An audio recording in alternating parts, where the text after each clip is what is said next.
You are listening to Be Simply. This is Suzanne Toro, aka She. You can anticipate being inspired, discovering some inner and outer wisdom and inspiration. Without further ado, let's dive into Be Simply. We are going to dive into the Wetiko Part 2. I will put the link below so you can check out the first part if you missed it. And for those of you that have listened to it and maybe have taken the last week to observe how the Wetiko has impacted your life, and for those of you that would like to know what I'm talking about, in the simplest form is the Wetiko is the darkness that creates illness in the mind and the soul. And we're identifying that as something that runs rampant on planet Earth right now, and that's narcissism and narcissistic personality disorder. So there's a full spectrum. And last week we just touched on how to start observing how this energy of the Wetiko, which feeds the inspiration of the narcissist into NPD, and then eventually might create a sociopath or a psychopath. And those last three, NPD, sociopath, and a psychopath, are on many thoughts in today's science, mental health world, are that they're considered quote unquote untreatable. And as I mentioned last week on the way out, that I know that we can regenerate. So all things can be regenerated. It is necessary to put one into the right set and setting. So the simplest way to continue on this journey is for each self that is in well-being or close to well-being does their part. And then it has a trickle-out effect. And eventually those that are preying upon others will have no food, and then that shifts. Then they're ready to go through their own transformation and clearing within their mental, physical, emotional, and spiritual being. And so that's my hypothesis. That is what's possible. And the reason I make this hypothesis about the MPDs, the psychopaths and sociopaths, is because this is a traditional way. You take someone out on the land and you strip them away of food, water, shelter for just a brief period of time, really, but it can go on for longer. They heal. And I don't recommend anyone that's looking to heal and they're not stable or balanced to go out and do this on their own, because it's good to have a support system and someone that can help hold, especially your emotional, mental body still while you go through the process. So we'll talk a little bit later about the vision quests. I'll be offering one in the near future. So if you are interested in listening, just send me a message via email at s@suzannetoro.com. So to dive a little bit deeper into the subject matter of the Wetiko, of narcissism, and to identify where it exists in and around you and then within self, because what happens is, if we have narcissistic parents or narcissistic partners or narcissistic coworkers, some of their behaviors will naturally bleed over onto others that didn't have these habits, we'll call them. So it's important, really important, to identify where they exist in and around you, because when we become more and more aware, we become porous. And so when we're in around people talking a certain way or acting a certain way or dressing a certain way, we start to take on those characteristics. And on a certain level, nature built this in with women, biological women, is that when they're going through their moon cycle, aka menstrual cycle, the pheromones that they are releasing creates a mechanism to harmonize the whole group of people that are in and around each other so that their cycles are the same. And this creates a natural rhythm that exists everywhere in nature. And so the same kind of principle exists with our electromagnetic field. When we start to share our electromagnetic field with others, we will be, one, sharing how we feel, our energy, and vice versa. And if we're not present and aware and really stand in our own identity, we are susceptible to being manipulated inadvertently and inadvertently by those frequencies, those energies. And this is why, if anyone has been in a relationship with a narcissist or someone that has been clinically diagnosed with NPD, they will understand what I'm talking about, because it all of a sudden sneaks up and it creates a bewilderment, and it gets confusing because they've been, the person that's been in relationship with this other person has been somewhat led through a reality that doesn't really have a lot of legs to stand on. And so it takes time to realize what's occurred so one can come into proper perspective with what is, and then one do the healing required to manage what has been crossed one's path, and then move forward with greater awareness. And so if you are listening and you're feeling very vulnerable, these segments are not going to give you like a 1, 2, 3 how to heal spontaneously. However, they will give you some cues to start examining. And then if you would like to work one-on-one or want some assistance or figuring out what would be the best method for you to regain well-being, please reach out, see what I can do for you. And if I'm not the perfect fit, we'll find one for you. So it's s@suzannetoro.com. And so when we're impacted by the Wetiko and the individuals that are being manipulated by the Wetiko, it becomes confusing. So the next part of this process is to really identify where one has been manipulated, and really to take ownership for that actually occurring. Because what happens is the ego doesn't want to admit that one has been manipulated.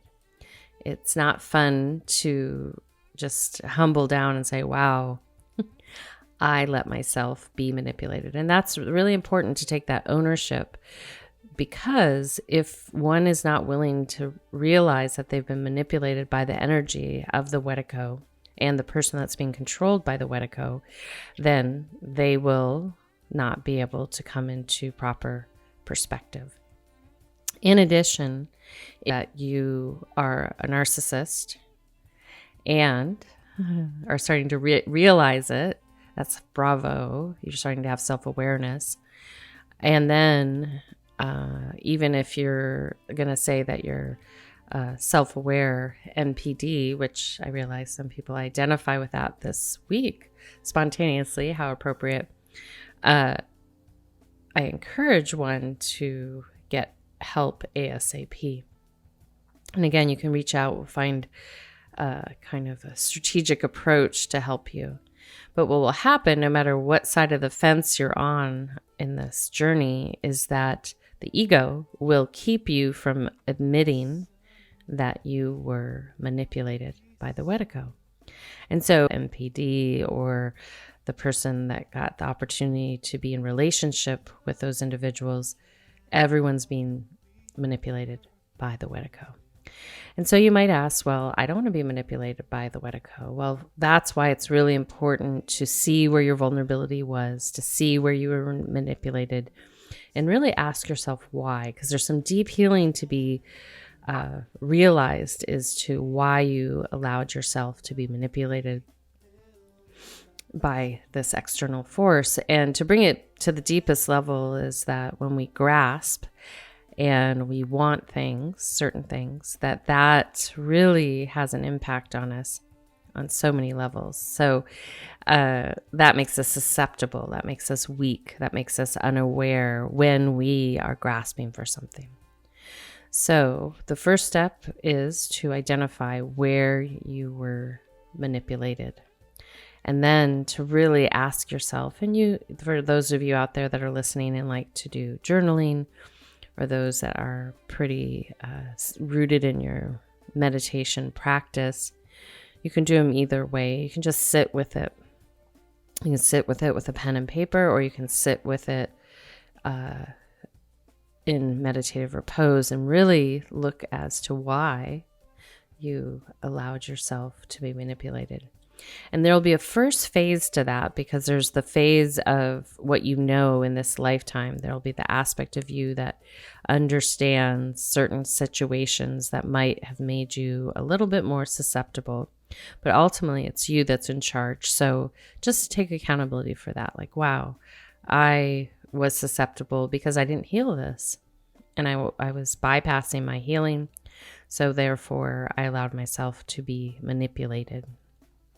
See the whole world through rose-colored glasses, and I have no idea, or had no idea, that there were people out there that are impacted by dark forces, or the Wetiko, the darkness.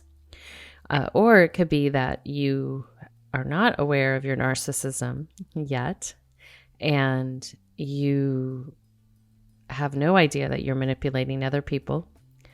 And you might actually blame the people that you're manipulating for narcissism. So those are a couple subsets. It's hard to go through all of them, but just to start to have awareness as to why by darkness, no matter what side of the coin is. So if you're the person that is on the side of the coin that potentially can be perceived as a victim, yet you can be your own hero right now, is that there's this opportunity for you to just really own what is. And then from there, you have the opportunity to expand, because you're like, wow, okay, I realize I have a pattern, and I've allowed myself to have this pattern over and over again, and I'm ready to end the pattern. And in the relationship of a karmic wheel, that's how we end cycles, is that we realize the patterns and the habits we've been in, and we end them, and we create new patterns that ultimately and ideally would be for the benefit of all, benefit for yourself, your own well-being, and the benefit for others. And this is where a lot of compassion and humility are helpful, is because if you have been the one manipulating others but can't control yourself, you have a road ahead of you. And then for all the brothers and sisters out there that have been allowing themselves to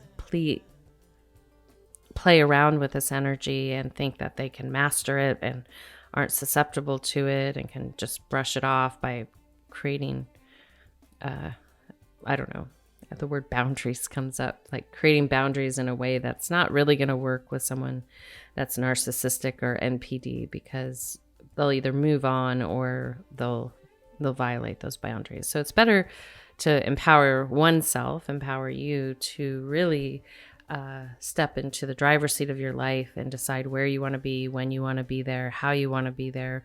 And if you don't like what's going on, you leave. It's not really a boundary. It's you driving your ship where you want to go. And so with this identification of where you're susceptible, this shows you your Achilles tendon, where you're susceptible to injury and led astray. So for instance, let's use the analogy that, let's say you're really susceptible. I'll use just an overarching one, and I'll make it more specific to maybe one's mental pathology. But let's just say that you are really susceptible to liking sugar, and you know the sugar's not good for you. It actually makes you a little emotional. It puts you in circumstances where maybe you don't behave your highest and best. So you're better not to have sugar. And this sugar could be anything.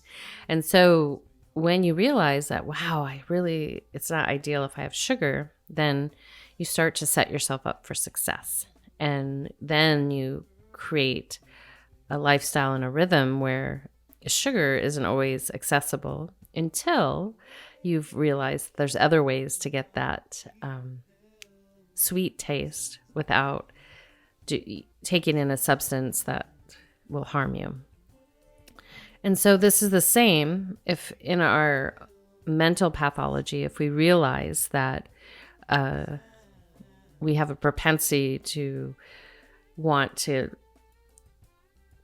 seek the approval of people that will never give us their approval. So we're kind of addicted to the fact that we want to really seek the person's approval that will never give us approval, or will always put us below them. And when I use these words, us, we, it's the collective we, just giving it in a general, or you can take it as you, but just the collective. Like when one is addicted to that, or in the habit of relating to people like that, then ultimately this will set you up for potentially dancing with that Wetiko energy. Because when we're grasping at something, our psyche's grasping at wanting approval, and maybe there's all these beautiful, kind people close by that adore you, but it's not enough. You keep grasping for it in different places. That will ultimately harm you and lead you astray, and might lead you into that inferno, so to speak, of dancing with the darkness. And so if you start to think in your mental body where you're susceptible to dancing with darkness, maybe it's thoughts that don't serve you, maybe it's an emotion that mirrors the heart emotion, anxiety, fear, doubt, negative speak, all these things, because it's like calling in the darkness to reinforce your dark thoughts, your dark feelings in the mind. And the reinforcement, as I mentioned last week, comes from something that looks shiny and bright, meaning that you're looking for the reinforcement. So it's not something to come in and overtly push you down further. It's something that comes in very subtly, and you grasp for it, and then over space it actually creates more harm to you than you had started creating for yourself. So I want you, if you need to pause this for a moment, I want you just to take a moment and write down where you're susceptible. Where is that weak point in the mind? And write it down. And then when you come back, we're going to take that point and we want to flip it on its head. So let's say it is negative self-talk. And so right in that moment, maybe when you start twisting things around in your mind, and maybe you're recovering from being involved with a series of narcissists or MPDs or sociopaths or psychopaths, then right then you need to stop yourself and pause, breathe, and write the story with your thoughts that you want to hear. Reinforce what builds your frequency up. And then when we get to part 3, we'll go deeper into why it's so important to have a clear mind. But right now, we're trying to give you a little medicine for the Achilles tendon. So you notice, wow, this is what happens. Then I want you to flip the story you're telling yourself into the equal and opposite every time you go down that road.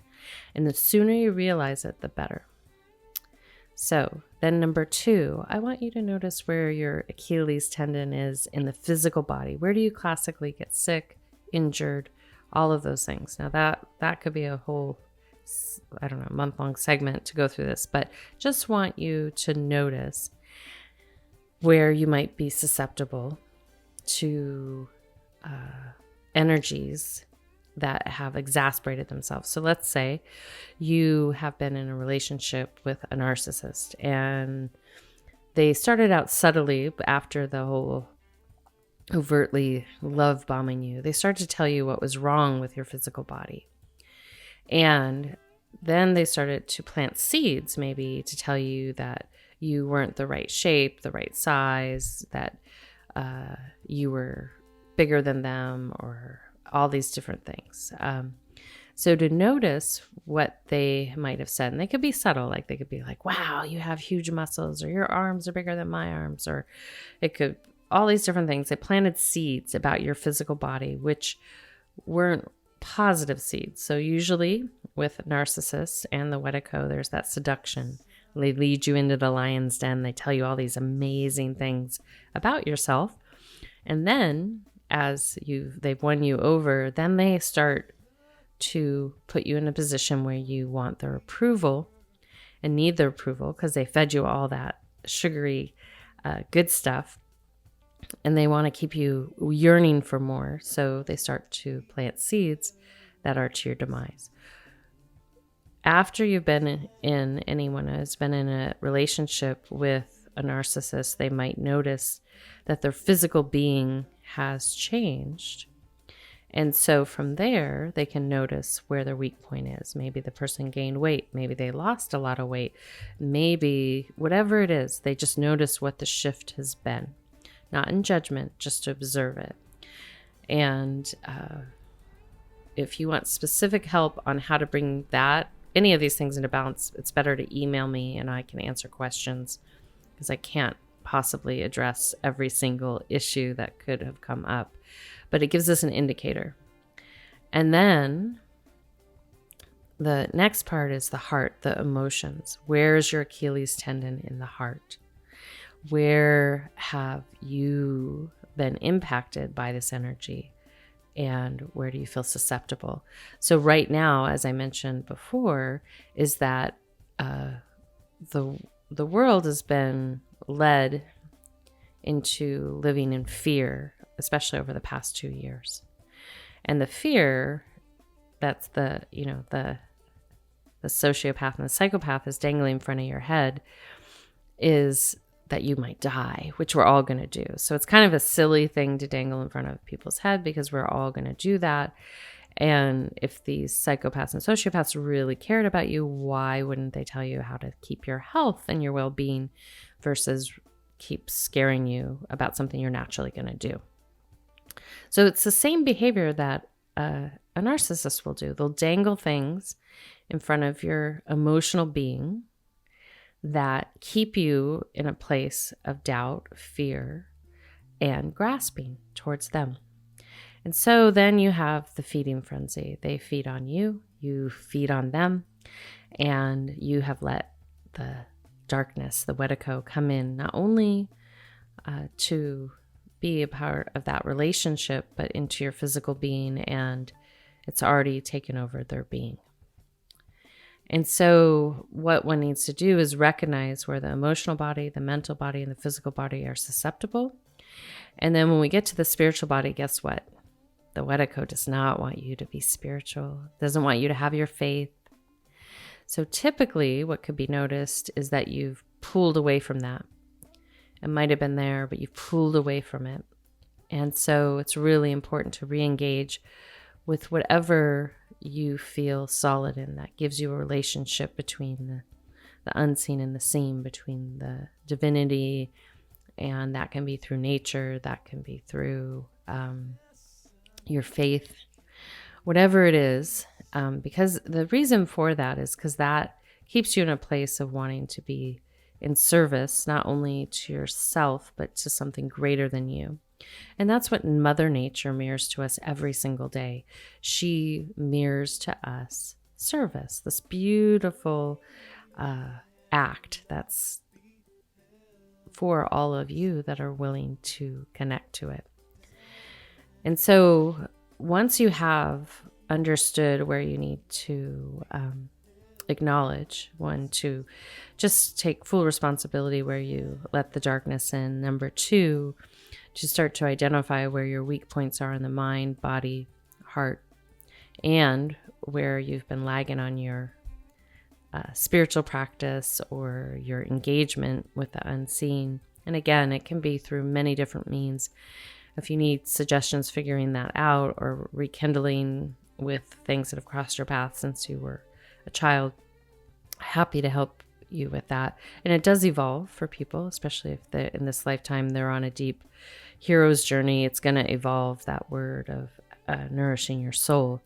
but that's a very important thing. So you see what happens. The Wetiko energy comes in and takes you away from your spiritual path, takes you away from your faith, and then starts to permeate the mind, body, heart, and soul with seeds of this fear, this doubt, this manipulation, and that degrades your system and draws you down. And then they will continue to feed off you till they exhaust you, or they'll maybe do it just right so they can stay around, if it's a good gig for them. Because again, there's this exchange of energy, this darkness. Otherwise, what will happen is when the feeding frenzy is stopped, the manipulation is stopped, the person becomes aware, they typically will release you, leave you, and replace you. Or if you become wise before them, you will try to release them. A little bit more difficult, but it's possible because, again, remember, you have free will. You drive your own ship, and you decide who gets to cruise around with you and not. You don't have to create boundaries. You just leave the room. There's no need of boundaries. You just leave the room. It's kind of like if you were sitting down at a meal and someone was insulting you. You don't have to stay there. You can get up and leave. It's that simple. Same thing day-to-day life. Of course, if you married someone that's narcissistic or NPD and you have kids, it might be a little bit more complicated to get out of because you decided to stay there too long. And if you have children, I would say that those were destined gifts. So it's really important not to dwell too much on the past because, as I mentioned, if you've had children with them, these are gifts. So from there, we have this great foundation that we've laid today. Just to start to, one, take responsibility that you were there, you participated, and that you're ready to reclaim your power and identify where you have your weak point. Now, depending on where you are in this process, that's where you get to decide how you're going to heal, when you're going to heal, if you've already healed. But it's important to have these baselines because that's going to be your susceptible point until you fully heal each one of these areas where you'll be susceptible in future relationships at work, personal, with family members and friends. And so this will give you your power because you'll see ultimately where someone comes in and feeds that weak point. And that's why ultimately, if each human being on this planet can be self-reliant, not codependent on another human being, to feel good, to know love, to know bliss, all of these things. And that's what the Wetiko preyed on each and every one of our weaknesses so that it could control and feed off of us. And so understanding where you have those weak points, you can say no more. And you can also start to exercise each area of your being so that it comes into strength and power. And power, when I use that word, is your innate gift you have. We all have power, not top down. We have a power within us and we get to exercise it. Rather than let people feed off your power, you decide where it goes. And this is why, as we conclude this segment, is that social media in particular and lots of aspects of how we do advertising and entertainment in this day and age actually feed the darkness. It's not feeding the light. The good news is that we're at this moment in space that is creating a transition for those that choose to live in harmony with this ecosystem and those who decide that they don't want to live in harmony with this ecosystem. They're more comfortable living in a place where they're controlled and their food. And that might sound horrific. It does to me. I would like everyone to want to live in harmony with nature. Yet, bit by bit, if each one of us shifts how we relate to the world around us, it will help our brothers and sisters. And before you know it, we might close that gap and reunify as a species here on this planet in a way that can create something that none of us have ever seen yet. So your inner work for this week, or this next little bit, is to really identify your weak points. Continue to observe people in and around you, their relationship. Again, not to judge and not to diagnose, but just be like, really call it out what is. And then from there, if you have questions, feel free to email me at s@suzannetoro.com. Happy to assist you one-on-one or point you in the right direction. And then what we'll do is we're going to build upon this, but these are very important steps. And when one is ready, they will really own up to where they are ready to do their exercise, their metaphorical sit-ups, and take responsibility for self. And then the world around us starts to shift, and the Wetiko no longer has us in the control cycle, nor do any of the beings that have been taken over by them. So until next time, I hope you sit down a little bit longer here and listen to Kadru. We'll have Each Greens on one more time this week, and enjoy her song, her words, her wisdom. And this is Suzanne signing out with a full heart, a soft gaze, a deep bow, and a namaste. Be simply.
Once again, I want to thank you for listening to this segment, Empower You, brought to you by BeSimply Radio and Media. That was a song produced and created by Kadri Scott called Eat Ya Greens. And until next time, have a beautiful day. Remember, you got this.